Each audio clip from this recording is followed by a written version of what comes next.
one of the most prominent features of the human brain is the folding of its cortex. This is the outermost part of our brains, and cortex folding is actually a very complex and elaborate developmental process. In early development, the neural stem and progenitor cells divide to multiply in their numbers and produce very complex and elaborate cellular lineages, ultimately generating very large amounts of cortical neurons. One of these lineages will go on to produce what are called basal radial glia cells. And these, we know, are fundamental for the actual folding process of the cortex.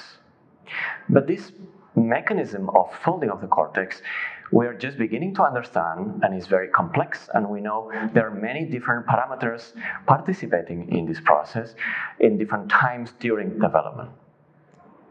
As I said, once these progenitor and neural stem cells produce neurons, these neurons will move away from their mother cells to reach their final position in the cortex.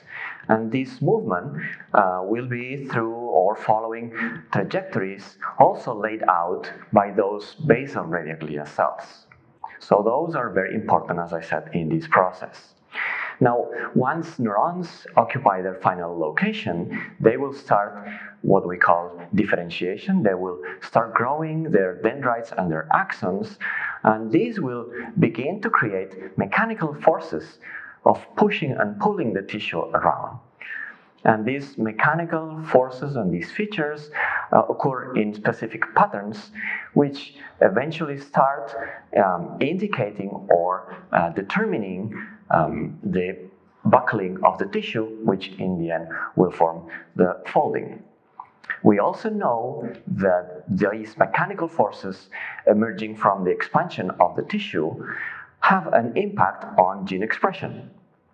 So then it turns out that our current thinking is that there is an interplay between the genetic and developmental programs that determine the numbers of neurons and their movement, which have an impact on the mechanical properties of this tissue, and back again from the tissue mechanics, which also we know has an impact on gene expression. So there is seemingly an interplay between these two very distant processes, which in the end will join together to participate actively and in conjunction to sculpt the folding of the cerebral cortex. In human pathology, there is many diseases that come along with abnormalities in cortex folding. These are what we know developmental cortex malformations, and usually appear linked to severe intellectual or learning disabilities and drug-resistant epilepsy. So these are very severe pathologies in young children, which are the result of an abnormal development in the cortex, usually linked to an abnormal folding of this cortex. We may find cases of excessive folding of the cortex.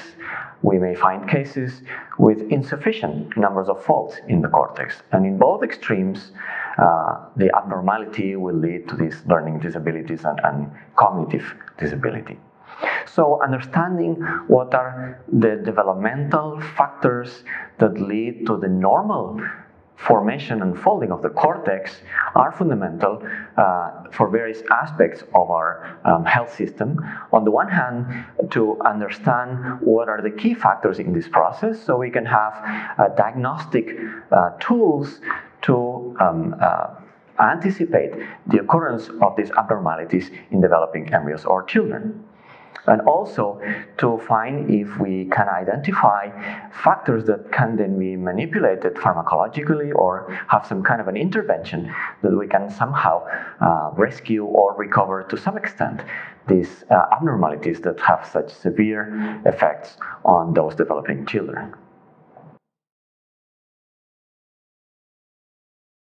We have learned from comparing folding of the brains of different living and non-living primates, including Neanderthals or chimpanzees, is that these patterns of cortex folding have varied significantly during evolution.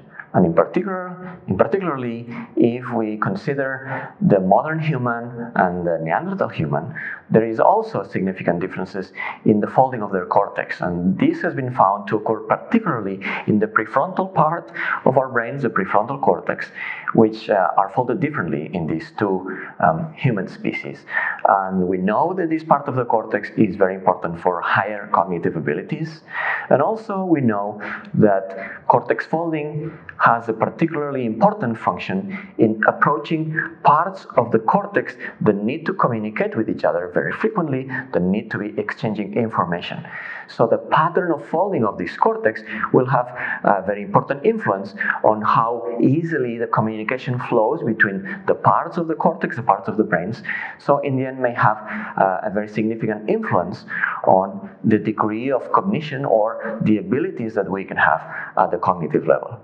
So going back to pathology again, differences in the degree or even the pattern of cortex folding will have an impact on our cognitive performance.